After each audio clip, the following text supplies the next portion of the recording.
Hello children, I am Vikesh from Mount Literacy School Jhansi. I am your science teacher. Welcome children in the another session of the chapter 4, that is heat. In the last lecture we have discussed about the effect of heat, in which we have discussed the parameters and the changes in material. Now we are going to discuss the effect of heat on different material. So first of all we are going to discuss the effect of heat on solid. Solid expand on heating and contract on cooling. So when we give the heat, the metal can or the solid can expand, and on cooling it will come on their original position. This can be explained using the following example. Small gaps are left behind between the successive railway tracks in summer. The gap get smaller and track remain straight. Okay, so if you can see, this gap is given by the railways in the rail, so that when during the summer season it will absorb heat and they can expand, so they cannot bend and overlap to each other. That's why this gap is given.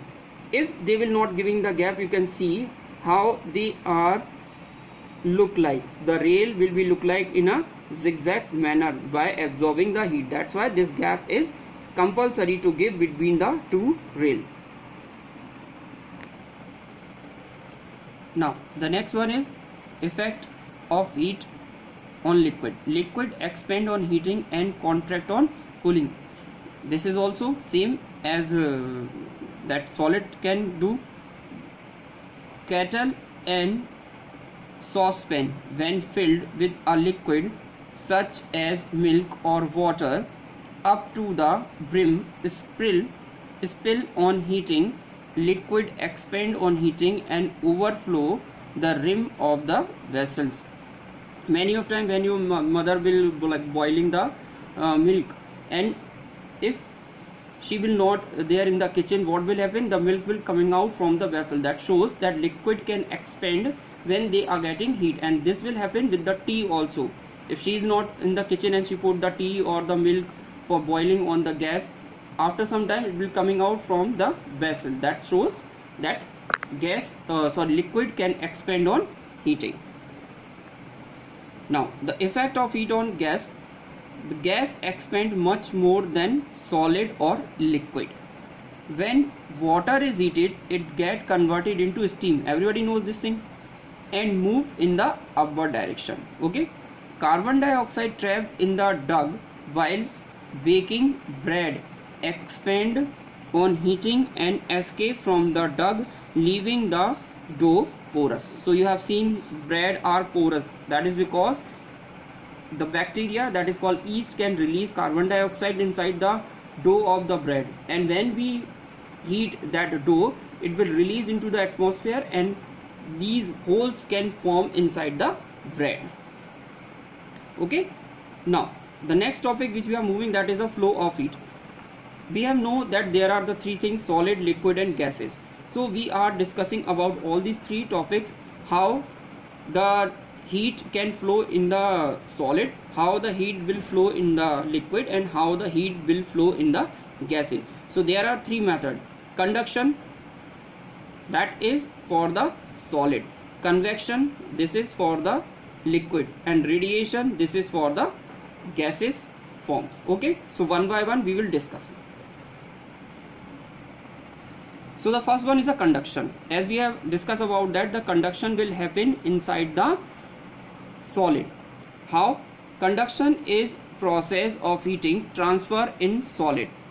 In this process, heat transfer from the hot end to the cold end or at the room temperature end of the object. In this process, heat is transferred from particle to particle of the solid without actual movement of the particle.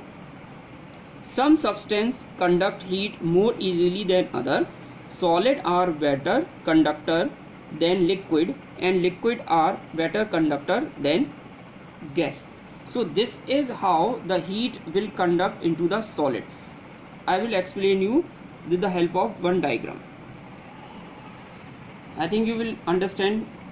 This is a diagram of solid, and everybody knows, and you have read about this in your previous classes also, the arrangement of the molecules or the atom of the solid. They are tightly packed, that's why they are called solid. So solids, just molecules just look like that, they are very tightly packed, that's why they are give a particular shape to any solid object. Now the question will arise, how the heat will transfer. Okay, so I will show you one diagram. If you can see, I have taken an iron rod and there is a candle which can heat up. If you see, they start vibrating. These are the symbol. So I will show you with this symbol that molecules of solid are vibrating. Actually what will happen?